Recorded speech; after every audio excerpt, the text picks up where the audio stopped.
நேற்று முன்தினம் இந்த பேரவையிலே பேசின நம்முடைய முதலமைச்சர் அவர்கள் தன்னுடைய டேபிள்ல 3 ஃபைல்ஸ் இருப்பதாகவும் அந்த ஃபைல்ஸை திறந்து பார்க்க வச்சிடாதீங்க அப்படிங்கிற தோணியில எங்களுடைய அரசை குற்றம் சாட்டுகின்ற வகையில குறிப்பிட்டு பேசியிருக்கிறாரு. அந்த ஃபைல்ஸை நாங்க கேட்டுக்கொள்வது தயவு செய்து திறந்து பார்க்க வேண்டும். ஏன் தைரியம் இருந்தா லைவ் போடல? நீங்க இது வரைக்கும் உங்ககிட்ட நேர்மையான வெளிப்படை தன்மையான சட்டமன்றத்தை நடத்தக்கூடிய தைரியம் திமுக இதுவரைக்கும் இருந்தது இல்லை. முதல் முறையாக தமிழ்நாட்டு வரலாற்றிலேயே தமிழ்நாட்டுடைய மக்கள் ஆட்சியை நிலைநாட்டி ஜனநாயகத்தை நிலைநாட்டி நாங்கள் தவறு செய்தால் நீங்கள் சொல்லுங்கள் சொல்லக்கூடிய சபாநாயகரையும் ஒரு ஆட்சியும் எங்களுடைய முதலமைச்சர் மக்களுடைய ஜனநாயகத்தை காப்பாற்றுவதற்காக லைவ் மக்கள் முன்னாடி தெரியுமா விட்டுருக்காரு. இப்பெல்லாம் நாங்க சீரியல் எல்லாம் பாக்குறது இல்ல, லைவ் அசம்பிளியில சட்டசபையில என்ன நடக்குதுன்றத நானு என் மனைவி என் பேத்தி முதல் கொண்டு அதை நாங்க காலேஜ் முடிச்சுட்டு வந்தா கூட நாங்க இதை பார்த்துன்னு இருக்கிறோம். உண்மையாகவே ரொம்ப சந்தோஷமா இருக்குது, நிம்மதியா இருக்கிறோம். எங்களுக்கு எல்லாம் இருந்த பயம் எல்லாம் போய் இன்னைக்கு எதுவா இருந்தாலும் எங்களுக்குன்னு ஒரு புள்ள இருக்கிறாரு நம்மளுடைய முதலமைச்சர்ன்றத அவர் அந்த பெரியவர் சொன்னாரு. ஏற்கனவே என்னுடைய மூத்த சட்டமன்ற உறுப்பினர் உங்களுடைய கவனத்துக்கு எடுத்துட்டு வந்திருக்கிறாங்க. மீண்டும் நினைவுபடுத்த விரும்புகிறேன். இந்த அவையை நீங்கள் முடிந்த வரைக்கும் மிகச்சிறப்பாக எங்களை எல்லாம் வழிநடத்தி கொண்டு போகிறீர்கள்.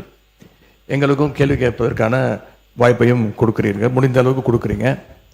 எங்களை விட அதிகமாக ஆளுங்கட்சி உறுப்பினர்களுக்கும் அமைச்சர்களுக்கும் வாய்ப்பை கொடுத்துக்கிட்டு இருக்கிறீங்க. எண்ணிக்கை அடிப்படையில் அவங்களுக்கு அதிகமாக கொடுக்குறேன். முடிந்தவரை குறை சொல்ல கொடுத்துக்கிட்டு இருக்கீங்க. நான் இங்கே குறிப்பிட விரும்புவதெல்லாம் ஆளுங்கட்சியை சேர்ந்த உறுப்பினர்கள் அமைச்சர் பெருமக்கள் எங்களுக்கு பதில் சொல்லும்போது ஆதாரம் இல்லாமல் பல குற்றச்சாட்டுகளை வைக்கிறாங்க. ஆனால் நீங்கள் அதையெல்லாம் அவை குறிப்பிலிருந்து சரியாக நீக்கிடுறீங்க. இன்னும் சொல்ல போனால் சட்டமன்ற வரலாற்றிலே இதுதான் முதல் முறையாக எதிர்க்கட்சி உறுப்பினர்கள் பேசுவதை விட ஆளுங்கட்சி உறுப்பினர்கள் அமைச்சர் பெருமக்கள் பேசுவதையெல்லாம் நீங்கள் தான் முதலாக அவை குறிப்பிலிருந்து நிறைய எடுத்திருக்கிறீங்க. அந்த வரலாறு நீங்கள் படைச்சிருக்கிறீங்க. அதற்கு எங்களுடைய வாழ்த்துக்களை தெரிவிச்சுக்கிறோம். இப்போ இந்த அவை நிகழ்ச்சியெல்லாம் நீங்கள் லைவில் எல்லாமே போயிட்டு இருக்கு. கேள்விகள் நாங்கள் கேட்டால் நாங்களே ஆச்சரியப்படுற அளவுக்கு அதிசயப்படுற அளவுக்கு பதில்களையும் கொடுக்குறாங்க. கேள்வி கேட்டால் பதில் சொல்லலாம். இப்போ பாட்டெல்லாம் வேற பாட ஆரம்பிச்சிட்டிங்க. எங்களுக்கே சில நேரம் சட்டமன்றத்துக்கு வந்திருக்கோமா இல்லை இப்போ சூப்பர் சிங்கர் நிகழ்ச்சிக்கு வந்திருக்கோமா அப்படின்னு சந்தேகப்படுற அளவுக்கு இங்கே பாட்டு நிகழ்ச்சிகள்லாம் நடந்து கொண்டிருக்கிறது. நீங்கள் அவை குறிப்பிலேருந்து நீக்கிடுறீங்க.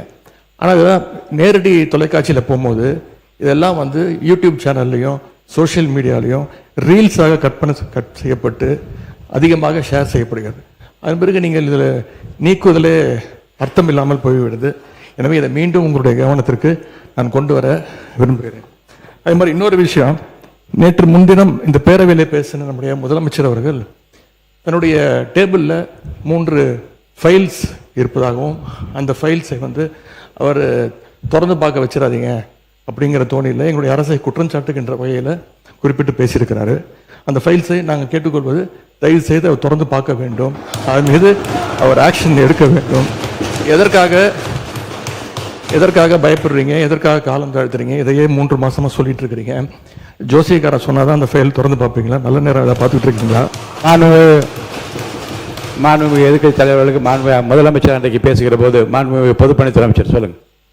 மாண்புமிகு பேரவைத் தலைவர்களே, நம்மளுடைய மூத்த உறுப்பினர் ஃபர்ஸ்ட் 2 நாளுக்கு முன்னாடி சொன்னாரு, நாங்கள் முதலமைச்சர் சொல்லும் போது நாங்க மிசாவையே பார்த்த இயக்கம்னு. நீங்க மிசாவையே பார்த்த இயக்கம் தான். ஆனால் மிசாவையே பார்த்த திமுக இயக்கத்தை தனி பெரும் கட்சியாக எங்களுடைய தலைவர் வெற்றி பெற்று இந்த தேர்தலில் தாவேக்கான என்னன்னு காமிச்சிருக்கோம். அதனால எங்களுக்கு எந்த பயமும் கிடையாது. எந்த பயம் கிடையாது. ஒவ்வொரு தலையிலும் முக்கியமாக நெடுஞ்சாலை துறையிலும் சரி, முக்கியமாக பொதுப்பணி சொல்லி வெள்ளை வேறிக்கை வெளியிட்டு முதலமைச்சருடைய அலுவலகத்தில் அந்த ஃபைல் இருக்கு. கண்டிப்பாக ஆதாரத்துடன் சட்டப்படியான நடவடிக்கை எடுக்கப்படுங்கிறதா முதலமைச்சர் சொல்ல வந்தது. இதை யாரும் அவர் சொன்ன அர்த்தம் அன்னைக்கு அவைக்கு அவர் வரல. அது அவருடைய ப்ராப்ளம். அது அவைக்கு வராத பொழுது அவர் சொன்னாரு, மாண்புமிகு கொறடா சொன்னாரு, ஆதாரம் இருக்கா.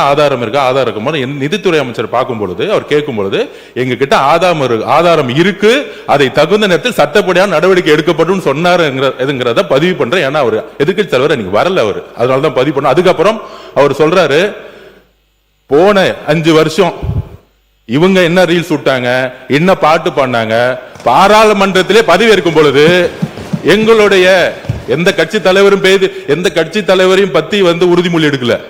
அவரை பத்தி பேசிதான் உறுதிமொழி எடுத்தாங்க. பாராளுமன்றத்திலேயே தமிழ்நாட்டுடைய புகழ் பெரியாரை பத்தியோ அண்ணாவை பத்தியோ பேசல.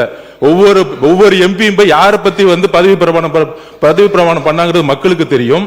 இந்த அவை உறுதியாக சொல்றோம், நீங்க 25 வருஷத்துக்கு மேல ஆட்சியில் இருந்தீங்க, ஏன் தைரியம் இருந்தா லைவ் போடல? நீங்க இது வரைக்கும் உங்ககிட்ட நேர்மையான வெளிப்படை தன்மையான சட்டமன்றத்தை நடத்தக்கூடிய தைரியம் திமுக இதுவரைக்கும் இருந்தது இல்லை.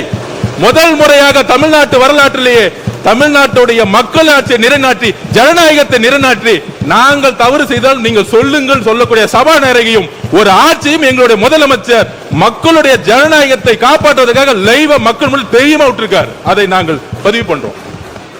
ஏன் நீங்க ஏன் லைவ் இல்ல? நீங்க ஏன் லைவ் இல்ல? 2021 உங்களுடைய தேர்தல் அறிக்கை என்ன இருந்துச்சு? 2021 திமுகவுடைய தேர்தல் அறிக்கையில் சட்டமன்றத்தை லைவ்ல கொண்டு வரணும் சொன்னீங்களே, ஏன் செய்யல?